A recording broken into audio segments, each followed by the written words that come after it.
काफ़ी हद तक जैसे बिग बॉस खिलाना चाहते हैं, वो बायस हो जाते हैं। और मुझे अगर लगे कि वैसे तो बहुत सारे लोग हैं जो एविक्ट हो जाने चाहिए, इनके नकाब उतरने चाहिए। हर बार कोई इनिशिएट करके मुझे टारगेट करेगा, तो मैं वहाँ पर पीछे बैठ के साइलेंट होने तो नहीं गया था। और उसमें वो अर्चना ज़्यादा थी, क्योंकि वो उनका ज़्यादा टारगेट था। तो ये एक बहुत ही ढोंगी तरीका है उसका।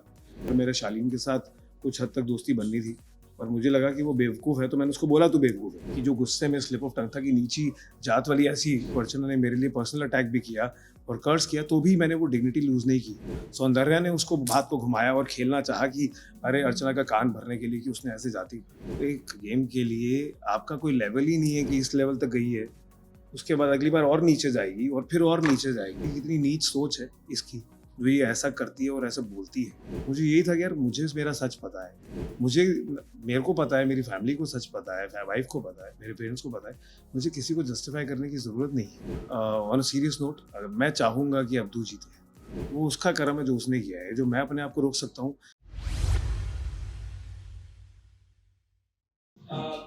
विशाल, सबसे पहले तो बहुत बहुत बधाई आपको।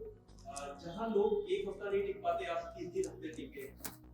कैसे देखते हैं आप इस जर्नी को? नहीं तो इज्जत दे रहा है या सब सरकाज़म है ये? भाई बता तो दे। नहीं, नहीं मज़ाक कर रहा हूँ, बट जी, आई एम हैप्पी कि छोटी जर्नी रही है, बट इम्पैक्टफुल रही है जैसा कि मैंने सुना है। तो आई एम हैप्पी कि लोगों ने नवाज़ा है, लोगों को मेरी सच्चाई पहुँच पाई है लोगों तक। उनका काफ़ी अच्छा आपने खेला, छोटी चंद की जर्नी भी काफ़ी अमेज़िंग रही। लेकिन जब आप अंदर जा रहे थे, आपने कहा था कि जो वाइल्ड कार्ड इस बार जाएगा, मतलब यानी कि आप तो कुछ अलग होने वाला है और शायद आप आपने कहा था कि आप जीत भी जाओगे। मैं क्या आपने ज़रूर, एक्सपेक्ट किया था कि आप इतनी खुश हार बिल्कुल भी नहीं। क्या आपको लगता है कि मैं वो घर में इन्वॉल्व नहीं था, या मेरी इन्वॉल्वमेंट नहीं थी, या मैंने गंदा खेला, या मैंने प्लॉटिंग ऐसी की, या मैं सच्चाई से नहीं खेला? मैं देखिए, मेरे हाथ में जो है ये गेम का फॉर्मेट ऐसा है कि बहुत अनप्रेडिक्टेबल है। आपको नहीं पता है कि क्या होने वाला है, कौन एविक्ट होगा या नहीं होगा। बट जो मेरे कंट्रोल में था, मैंने वो किया, और वो था सच्चाई से खेलना। गुस्सा, प्यार, इज़्ज़त, मज़ाक, नोक-झोंक, दोस्ती जो भी था वो मैंने सच्चाई से किया। और ये नहीं कि गेम में आगे बढ़ने के लिए मैं एक दूसरे की टाँगें काट के आगे बढ़ूँ या कान भर के आगे बढ़ूँ और ऐसे इनसिक्योरिटी से खेलूँ कि मैं नॉमिनेट ना हूँ। मैं डंकी की चोट पर खेला और सच्चाई से खेलूँ, और आई एम हैप्पी कि वो सच्चाई आप सब तक पहुँच पाई है। विकास, जब हम लोग आपके एनरोलमेंट के बारे में बात करें, तो हम लोग ने आई थिंक मोस्टली देखा कि आपके सिर्फ अर्चना के फाइट्स ज़्यादातर दिखाई दिए हैं। जी। तो was it just your involvement with Archana that give you limelight कि आप और भी ज़्यादा चीज़ें कर चुके थे but we didn't get to see? Actually क्या है कि मेरी आदत है कि मैं कभी भी कोई आर्ग्यूमेंट या लड़ाई इनिशिएट नहीं करता। आप कभी भी ध्यान देंगे तो कोई भी आर्ग्यूमेंट किसी शालीन के साथ हुआ हो, टीना के साथ हो, शिव के साथ हो, किसी के साथ, मैं कभी इनिशिएट नहीं करता। तो जब कोई पर अगर हर बार कोई इनिशिएट करके मुझे टारगेट करेगा, तो मैं वहाँ पर पीछे बैठ के साइलेंट होने तो नहीं गया था। मुझे था कि बिल्कुल मैं अपनी सच्चाई बताऊँ। अब बार-बार मुझे वो सब टारगेट करेंगे तो मैं खड़े होके लेता तो नहीं रहूँगा। मैं बिल्कुल, I will stand up for what I feel is right, and I did that. और उसमें वो अर्चना ज़्यादा थी, क्योंकि वो उनका ज़्यादा टारगेट था। वह शिव का था, वो सुमड़ी में खेलता है, अपना एक भोला सा शक्ल का मास्क बना के पीछे से गेम खेलता है, और वो गंदी गेम खेलता है, झूठ को सच बना के, फिर ऑडियंस को फीड करता है।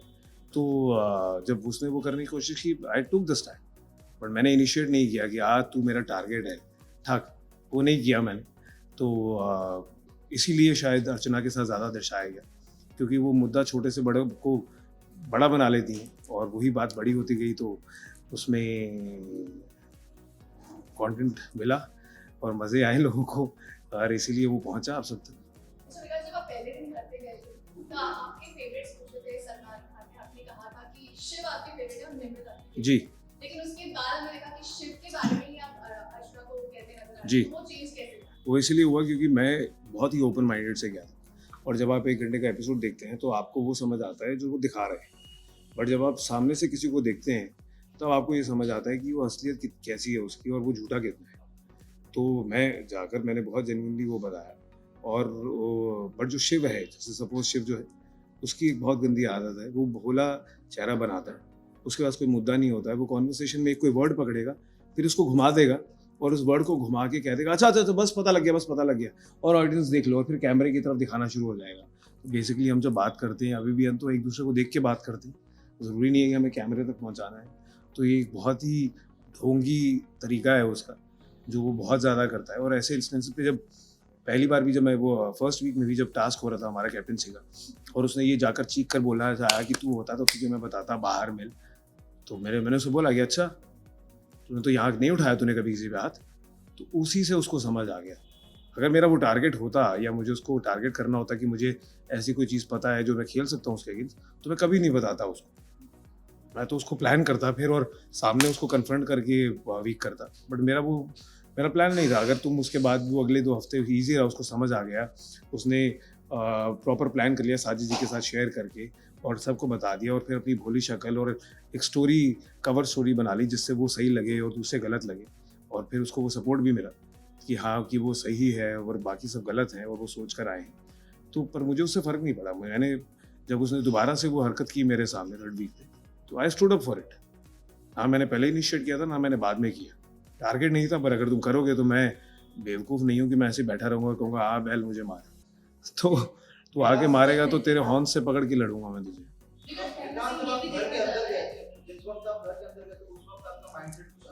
क्या था? उस समय आपने जाते जाते पहले ही एक आपको टास्क दिया था जिसमें आपने टीना को गुलाम कहा और साजिद जी को आपने वहां पे फेक था, लेकिन उस चीज को आपने कैरी फॉरवर्ड क्यों नहीं की? क्योंकि साजिद के आप अगेंस्ट कभी गए ही नहीं और टीना और साजिद के साथ आपको ये नहीं चल रहा। आप मुझे बताइए क्या मैं आपको रिक्वेस्ट करूं? आप एक बार दोबारा देखिए, मैंने टीना को फेक कहा था, गुलाम नहीं कहा।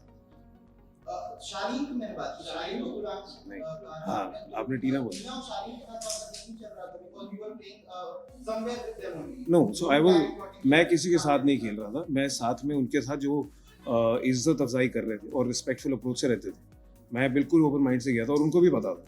मैं बिल्कुल बहुत क्लियरली जब हमारी बातें भी हुई और मैंने कहा मैं यहाँ जीतने आया हूँ, हम हैं साथ में, हम इज्जत बरकरार रख रहे हैं, हमें लगता है कि सेम थॉट्स हैं हमारे, बाकी मंडली की तरफ या कोई और जो ऐसे गंदगी के वाली गेम खेलते हैं, इसीलिए हम साथ में बैठ के डिस्कस कर रहे हैं। बट हर किसी को राइट है, पर अगर हमें लगा कि हमारे बहुत लाइन हो सकते हैं और जैसे वो सब खेल रहे हैं और टारगेट कर रहे हैं, तो वाई नॉट। बट ऐसा नहीं है कि मैंने किसी की अगर मुझे उसमें भी बीच में अगर मेरे शालीन के साथ कुछ हद तक दोस्ती बननी थी और मुझे लगा कि वो बेवकूफ़ है, तो मैंने उसको बोला तू बेवकूफ़ है। मुझे लगा तू गधा है, तो मैंने कहा तू गधा है। मैं इससे कोई छुपा नहीं और वो नहीं किया। और टीना ने भी अगर वो कहा तो मैंने उसे बोला कि ये क्या करने की ज़रूरत है। मतलब I stood up for what I believed was right. It was not a plan to be with anybody, the plan was to be with my own self alone. अच्छा, जब एट द सेम टाइम जब आप जाते हैं तो life में बहुत कुछ सीखना मिलता है। 3 हफ्तों में कुछ सीखा, कुछ चेंज आया जो शायद घर पे आपको रियलाइज हो सकता है? मैं सच बताऊं, हम रोज़मर्रा की ज़िंदगी में ना अपने करीबियों को उतनी वैल्यू नहीं देते हैं जितनी हमें करनी चाहिए। ये चीज़ तो मुझे समझ आ गई। और मैं I am a family man, तो मैं अदरवाइज़ जाने से पहले मैं रोज़ दिन में कम से कम 3 बार अपने घर वालों से वीडियो कॉल करता हूँ, गुंजन से, अपने नीस नेफ्यू सिस्टर से। I am very connected. और सबसे ज़्यादा तो मैंने उन्हें मिस किया, तो मेरे लिए बहुत मुश्किल था क्योंकि मैं इमोशनल हूँ उनको लेकर। और बट जो सीखने को मिला वो ये है कि कैसा फील होता है। मैं ये एक्सपीरियंस करना चाहता था कि कैसा फील होता है कि आप सडनली सबसे कट ऑफ हैं और आप आइसोलेटेड हैं और आपके एक रिस्ट्रिक्टेड चीज़ें हैं, काफ़ी हो सकती है और नहीं हो सकती है, और जो आप चाहते हैं उस एनवायरनमेंट में रहकर कैसा लगता है। मतलब मैं जब आज सुबह 5 बजे पैकअप हुआ और मैं गया, तो मतलब 21 दिन के बाद ही मैं ऐसा लग रहा था मैं हवा में से बाहर निकाल रहा हूँ, जैसे फिल्म का सीन चल रहा है और मैं बिल्डिंग्स देख रहा हूँ और हवा ले रहा हूँ। वाह, रोड्स पे लाइट लगी हुई है, न्यू ईयर है। तो मुझे लगा वाह, अरे रोड्स कितनी अच्छी लग रही है, ये बिल्डिंग कितनी सही लग रही है, तो लोग कितने अच्छे लग रहे हैं देखने में शक्ल से। और फ़ोन तो मुझे पता ही नहीं, मतलब अभी भी नहीं हुआ है कि मेरे पास फ़ोन है। ऐसी बहुत सारी चीज़ें थी खाने से लेकर, तो मैं अभी भी एडजस्ट कर रहा हूँ इसमें। तो एक सवाल पूछूंगी, लोगों ने ये भी चीज काइंड ऑफ बिग बॉस लेकिन बहुत भयानक रूप में लॉकडाउन में देखा है जी, कहीं लगा कि ये चीज तभी हुई थी, कहीं लगा मैं कट गया था, कहीं लगा मैं करियर में और शूट पर नहीं जा पा रहा हूँ, वो चीज कहीं यहाँ पर नहीं, मैं इससे एग्री नहीं करता हूँ। मुझे लगा कि कोविड हमारे लिए, हमारी ह्यूमैनिटी के लिए टेस्ट था, क्योंकि हमारा उस टाइम भी ह्यूमन टच कनेक्टेड था। हम हर कोई जितना चाहता था, जो नहीं भी चाहता था, हर कोई एक दूसरे की हेल्प करने के लिए आया। आगे कितने लोगों ने ऐसी चीज़ें करी हैं कि आप रोंगटे खड़े होते हैं सोच के कि कितनी अच्छी डीड्स करी हैं, और लाइफ के मायने पता लगे कोविड में कि आप आज हैं और कल नहीं हैं। तो मुझे एक्चुअली ये लगा कि यार मैं आज हूँ कल नहीं हूँ, और अगर मैं एक्सपीरियंस करना चाहता हूँ बिग बॉस में जाना और मुझे शुरुआत में ऑफर हुआ और तब नहीं टर्म्स क्लियर हुई और तब नहीं जा पाया, तो वाइल्ड कार्ड में जाना चाहिए। मैंने कहा छोड़ना जाते हैं, I want to experience this. So इसीलिए मैं गया, क्योंकि लाइफ इतनी अनप्रिडिक्टेबल है। मैं नहीं चाहता था कि अगर मैं मेरे टू डू लिस्ट में वो एक्सपीरियंस करना मैं चाहता हूँ और वो ना कर पाऊँ तो कहीं ना कहीं आप काफी स्ट्रॉन्ग लग रहे थे गेम के अंदर घर के अंदर और आपको देखा, लेकिन यही कहा जा रहा है कि जो आपके ऊपर अभी हाल में जो आपने अर्चना को कहा था, काफी जो कमेंट किया था, उसी के ऊपर जो कंट्रोवर्सी है शायद इसके वजह से केस की वजह से आप आया है। हो सकता है, मुझे पता नहीं है। पहली बात तो मैं ये बहुत क्लियरली स्टेट करना चाहता हूँ, ऐसा नहीं है कि मैंने कहा कुछ और मैं उसको कवर अप कर रहा हूँ। आपने अगर सुना होगा तो वो बात थी एग्जैक्ट ऐसे हुई कि जो गुस्से में स्लिप ऑफ टंग था कि नीची जात वाली ऐसी, और उसने कहा जात मत बोलिए तो मैंने कहा सॉरी जात नहीं है, ये नीची सोच के बारे में बात है, उसी लाइन में। और ये मैं कवर अप नहीं कर रहा हूँ, आप फिर लाइफ पे चेक कर सकते हैं। तो ऐसा नहीं था कि वो स्लिप ऑफ टंग के बाद मैं उसको कवर अप कर रहा हूँ, और वो है जो स्लिप ऑफ टंग हुआ उसी सेकंड रियलाइज करके ही मैंने बोला, क्योंकि मेरी नीयत वो नहीं थी और वो इंटेंशन कभी नहीं रही है। और अगर आपने देखा है जब अर्चना ने मेरे लिए पर्सनल अटैक भी किया और कर्ज किया, तो भी मैंने वो डिग्निटी लूज नहीं की कि जाकर मैं उसको बोलूँ या उसके बदले बोलूँ। मैं वो डिग्निटी अपने लिए मेंटेन करता हूँ, दूसरों के लिए करता हूँ, हर कास्ट, क्रीड, सेक्स, जाति, हर किसी के लिए मेंटेन करता हूँ। और आई एम हैप्पी कि वो नियत मेरी जो है वो लोगों तक पहुँच पाई है। इसीलिए बहुतों ने इस बात को सपोर्ट भी किया कि आपने तो बताया। वो बात ब्लो तब हुई जब सौंदर्या ने उसको बात को घुमाया और खेलना चाहा कि अरे अर्चना का कान भरने के लिए कि उसने ऐसे जाति, जबकि वो नहीं था सच।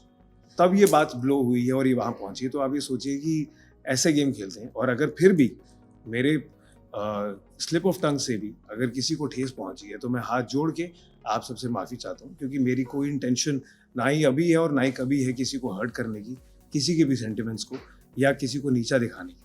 तो प्लीज़ आप ये इसे स्लिप ऑफ टंग समझ के और मुझे माफ़ कीजिएगा और भूल जाइएगा इस बात पे, और अपना जो आपका प्यार और सपोर्ट जो मुझे मिल रहा है उसको प्लीज़ बरकरार रखिएगा। विकास, अर्चना के साथ स्टार्टिंग वीक में आपकी जो केमिस्ट्री होती थी काफी ज्यादा पसंद की गई, बट आपकी मस्ती आर्गुमेंट में चली गई, आर्गुमेंट से जी। बहुत ज्यादा पर्सनल लेवल पर जी। चली गई। और कुछ लोग ऐसे कहते हैं कि अर्चना दिल की बहुत साफ है, लेकिन वो बोल देती है गुस्से में आकर। So what is your take on that? वो बहुत दिल की साफ है जो ऐसी बोल देना किसी को? आपने 2 सवाल पूछे हैं एक ही सवाल में, मैं पहले का जवाब देता हूँ। पहले का ये है कि मैं मतलब मज़ाक करना मुझे पसंद है, मतलब ईज़ी रहता है। मुझे लगता है कि अदरवाइज़ बहुत टेंशन है लाइफ में, थोड़ा हँसी मज़ाक कर लें तो लाइटर रहता है। तो वो हँसी मज़ाक में उनका जो एक आवाज़ और वो है, मुझे थोड़ा ज़्यादा फ़नी लगता है और यूनिक सा है, तो इसीलिए मैं वो करता था। और उससे शुरुआत ऐसी होती थी कि उसी के साथ बात करता था उसी के ऊपर, जो फिर वैसा लोगों को पसंद आना शुरू हो गया। बट जहाँ तक बात है उसके इंसान की, मुझे लगता है कि आपके साथ गलती 1 बार हो सकती है, 2 बार हो सकती है, 3 बार हो सकती है कि आपका कंट्रोल नहीं है। बट अगर आपके साथ जैसे वो इंस्टेंस हुआ कि मैंने वल्नरेबल होकर उनको एक ना चाहते हुए, मतलब सोचा नहीं, मुझे लगा उसमें अच्छाई तो है, यही सोचा मैंने कि जैसे कहते हैं, और मैंने उसको अपना एक एक्सपीरियंस बताया लाइफ का जो मेरे लिए काफ़ी इमोशनली लो था फेस, और उसने सिर्फ उसको एक्सप्लॉइट नहीं किया, उसने घुमाकर मुझे कर्ज भी किया। और बहुत ही सेम सिचुएशन में थी जब हमारी इज्जत बात हो रही है। तो मुझे समझ आया ये तो बेवकूफ़ी मेरी है, ये इस लायक नहीं कि मैं इनसे दिल की 2 बातें कर सकूँ। जिस Last तरह question, आपने right? कहा कि वो बहुत पर्सन को चली Yeah. गई है ना आपकी पर्सनल लेवल पर, तो ये जानना चाहेंगे वो आपकी फैमिली से आपकी बात हुई, क्या उनका रिएक्शन है, ये जानना चाहेंगे। सो मैं सच बताता हूँ, मैंने आई डोंट नो कि अगर ये दिखाया गया या नहीं। जब ये हुआ तो मैंने कोशिश की कि लाउड रहकर इस बात को कवर करूँ और बिकॉज नहीं करूँ, बट अंदर से मुझे लगा यार ये कैसी इंसान है यार। मतलब आप एक गेम के लिए आपका कोई लेवल ही नहीं है कि जो आप नहीं करो, आपको लगे कि इस लेवल तक गई है, उसके बाद अगली बार और नीचे जाएगी और फिर और नीचे जाएगी, और कोई है ही नहीं, लिमिट ही नहीं है वो कहाँ तक, कितनी गंदगी है उस इंसान के अंदर और कितनी छोटी सोच है। एक्चुअली यही था कि वो नीच सोच, वहीं तक बात थी कि कितनी नीच सोच है इसकी, जो ये ऐसा करती है और ऐसा बोलती है, और फिर जब वीकेंड का वार आ रहा होता है तो सॉरी हो जाती है, जाकर सबसे बोलनी शुरू कर देती है। तो ये बहुत ही एक प्लान्ड है, और उससे दिखता है कि वो इंसान के अंदर क्या है, उसकी अपब्रिंगिंग कैसी रही है, या वो ऐसा नहीं है कि वो पहली बार बोल रही है, जो इस हिसाब से वो बोलती ही रहती है, गंदगी हर बार कुरेद के निकालती है, वो बहुत ही उसके लिए बहुत यूज्ड टू है ये लैंग्वेज। और आप इसको अगर आप कहेंगे जस्टिफाई करके, कल को आप नेशनल टेलीविजन पे कोई भी कहे कि अरे मैंने गुस्से में बोल दिया, क्या वो जस्टिफाइड है? तो नहीं है। आपने एक बार करके गलती कर ली, 2 बार हुई, आपका ये तरीका ही ये है, इनफैक्ट जो आप आकर वीकेंड से पहले सॉरी बोलते हैं वो झूठ है आपका, ये आपका सच है, और वो है अर्चना। इसीलिए सब कहते हैं कि यार वो कुछ भी कर लो, इस लेवल पे नहीं जाओ, इससे बेटर है कि इसकी तरफ। और मैंने जो डिसाइड किया कि 1 मिनट भी नहीं। और जब बात आती है मेरी फैमिली की, मुझे यही था कि यार मुझे मेरा सच पता है। मतलब मिसकैरेज होता है तो वो इसीलिए होता है बिकॉज यू आर केपेबल, और या इंस्टेंस हुए which is very common nowadays. और मेरे को पता है, मेरी फैमिली को सच पता है, वाइफ को पता है, मेरे पेरेंट्स को पता है, मुझे किसी को जस्टिफाई करने की ज़रूरत नहीं है। और मेरे को सबसे ज़्यादा चीज़ जो थी वो ये थी, जब so when we were pregnant, मेरे माँ बाप बहुत खुश थे, you know, like every other parent, और उनके लिए बहुत इमोशनल मोमेंट था। और जब मिसकैरेज हुआ तो वो सडनली एकदम बहुत ज़्यादा लो हो गए इमोशनली। तो मैं अपने माँ बाप को ऐसे लो नहीं देख सकता हूँ, मैं वैसा इंसान। तो वहाँ पर भी रह के मैंने कहा मैं खुद को तो संभाल लूँगा, और हमें पता है सच्चाई, बट मेरे माँ बाप जब ऐसे सुनेंगे बात और ऐसे कर्ज से सुनेंगे, तो वो आई होप कि अपना कंपोजर रख पाएँ और संभाल पाएँ। तो वो चीज़ मुझे लगा कि यार she is not worth it. Exactly मेरा उसी पे सवाल है कि उन्होंने माफी तो आपसे मांगी है, आपने उस टाइप को बोल दिया कि हाँ ठीक है चल रहा है, पर आपने दिल से उनको माफी नहीं, मैंने नहीं बोला कि नहीं, आपने गलत सुना है। मैंने नहीं कहा कि हाँ ठीक है, मैंने कहा आपकी माफ़ी मेरे लिए मायने नहीं रखती है, क्योंकि आप फिर करके दोबारा से माफ़ी मांगेंगे, और ये माफ़ी मुझे झूठी लगती है। इसीलिए मैं आपसे 1 मिनट भी बात नहीं करना चाहता हूँ। It is not worth it. ये मेरे एग्जैक्ट वर्ड्स थे। मैंने उनको मैं उस चीज़ से ऊपर हूँ कि मैं उनको माफ़ करूँ या नहीं करूँ। वो उसका कर्म है जो उसने किया है, जो मैं अपने आप को रोक सकता हूँ। मैंने उसके बाद भी कोशिश यही की है कि मैं अपनी डिग्निटी संभाल के रखूँ। अगर ऐसे कमेंट में जो मुझे लगता है कि माँ बाप पे और ऐसा है, दर्द हो रहा है, उसके बावजूद भी मैंने उसकी डिग्निटी मेंटेन रखी है। ऐसी लड़की की जो मौका नहीं छोड़ती किसी की तरफ गंदगी फेंकने का, और किसी भी लेवल तक जा सकती है, बट फिर भी तो मैं अपनी तरफ से यही कर सकता हूँ। और इसीलिए मैंने कहा कि मैं किसी को लिए कभी किसी के सेंटिमेंट्स ऐसे इस लेवल तक जाकर, या किसी जाति या कास्ट या क्रीड के अगेंस्ट जाकर कभी ऐसे नहीं बोल सकता, सोच भी नहीं सकता कि मुझे बोलना है। सो बिकॉज इस सीजन में कई बार ऐसा बोला गया है कि चाहे वो प्रियंका हो, अर्चना हो या सौंदर्या हो, कि रिपोर्ट बायस है। और इसी बात पे साजिद खड़े हुआ था अर्चना के लिए कि अर्चना कुछ भी कर ले, अर्चना नहीं जाने वाली। तो क्या आपको लगता है कि इस चीज में अर्चना को सपोर्ट मिल रहा है? तो आप also adding to this question, जिस तरह के ना साजिद खान एक क्वेश्चन तो उसको भी पूरा पूछने दे, एक तो पूछने दे। नहीं, मैं तो ऐसे ऐसे आधा जवाब दूं?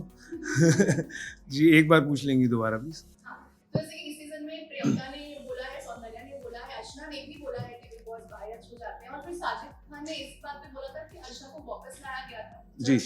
तब भी उन्होंने कहा था और ये कहा था कि तुम उसके खिलाफ कुछ भी बोलो या वो कुछ भी बोलेगी तो भी उसे निकाला नहीं जाएगा। तो उसके अगेंस्ट उसके लिए बिग बॉस बायस है। तो आपको क्या लगता है? देखिए इस बार बिग बॉस मेरे हिसाब से तो हर साल खेलते हैं, इस बार मान रहे हैं कि वो खेल रहे हैं। तो ये उन्हीं के हाथ का गेम है, और मैं इससे कम्प्लीटली डिसएग्री नहीं करता हूँ। मुझे लगता है सिर्फ यहाँ नहीं, काफ़ी हद तक जैसे बिग बॉस खिलाना चाहते हैं वो बायस हो जाते हैं, पर I don't take it to my heart. वो उन्हीं का प्लेटफॉर्म है, उन्हीं की गेम है, वो जैसा चाहे वैसा खिलाएं, और यही गेम है। बट मुझे लगता है कि एक बाउंड्रीज सेट करनी बहुत ज़रूरी है, क्योंकि अल्टीमेटली अगर आपका शो इस हद तक नीचे गिर जाएगा तो कहीं वो शो के लिए जो इज्जत और रिस्पेक्ट है व्यूअर्स में, कहीं वो ना नीचे गिर जाए। तो क्योंकि अगर अभी तक तो ले रहे हैं, बट अगर पेरेंट्स ने या बड़ों ने देखना ये शुरू कर दिया कि ऐसी ऐसी लांछन लगाई जा रही है लोगों पे और ऐसे कर्सेस दिए जा रहे हैं और उसको कंट्रोल नहीं करें, तो मुझे नहीं लगता है कि वो अच्छे टेस्ट में है। तो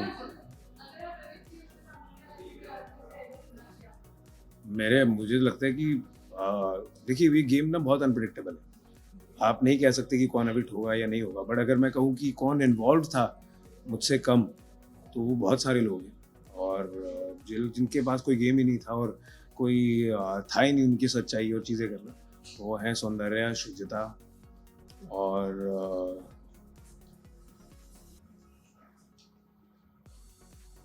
निमृत। हाँ, और मुझे अगर लगे कि वैसे तो बहुत सारे लोग हैं जो एविक्ट हो जाने चाहिए, इनके नकाब उतरने चाहिए, और आई होप कि आने वाले कुछ वीक्स में उतरें ताकि जनता तक वो सच्चाई पहुंच पाए। लास्ट क्वेश्चन, विनर के रूप में किसको देखें? Who do you think can be the क्या मैं बोल दूं खुद को? Honestly I feel like a winner, क्योंकि आप सब इतना प्यार दे रहे हैं मुझे, और इतने ही कम समय में आप सब जो सच में इतनी अच्छी चीज़ें कह रहे हैं, आई am thankful. But on a serious note, मैं चाहूँगा कि अब्दू जीते। मुझे अब्दू, चाहे वो मुझे गलत समझे या सही समझे, उससे फ़र्क नहीं पड़ता है। वो मुझे लड़का लगता है कि बहुत अच्छा है, खुदा का बंदा है, और उसका जो दिल है वो सही जगह पे है। उसने अपनी अच्छाई शुरुआत से अभी तक बरकरार रखी है, तो मैं तो चाहूँगा वो जीते।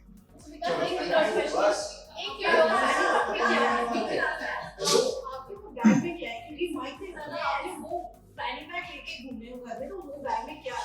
देखिए, ये जानना है कि क्या था वो बैग में? तो आप सबके लिए सबको तो नहीं दिखा सकता हूँ, तो इसीलिए कुछ राज ही अच्छे रहते हैं। लेकिन फिर भी अगर आप एक चीज बता दो जो ऑडियंस इसे समझ जाए, हाँ कि बैग में 5 चीजें हैं, लेकिन इसमें से ये एक चीज है। चीज बता दीजिए।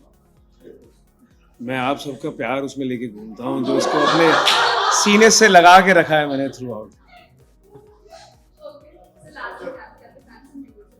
जी, आप सबको मैं सबसे पहले तो कहना चाहता हूँ very happy new year to all of you, और आप सबको बहुत सारा प्यार, आपकी फैमिलीज़ को बहुत सारा प्यार, और मैं आपके लिए सबके लिए बहुत ज़्यादा ग्रेटफुल हूँ कि आपने मेरी तरफ इतना प्यार दिया है, मेरी सच्चाई आप तक पहुँची है, और आपका सपोर्ट मेरी तरफ रहा है। आपका जो रिस्पॉन्स है वो बहुत ज़्यादा हार्ट वार्मिंग है मेरे लिए। प्लीज़ अपना ये जो प्यार है इसको बरकरार रखिए। एज अ फैमिली हमें बहुत लंबी जर्नी साथ में तय करनी है, अभी ये तो बस शुरुआत है, और इसे बरकरार रखिए। And I am thankful to all of you. Thank you.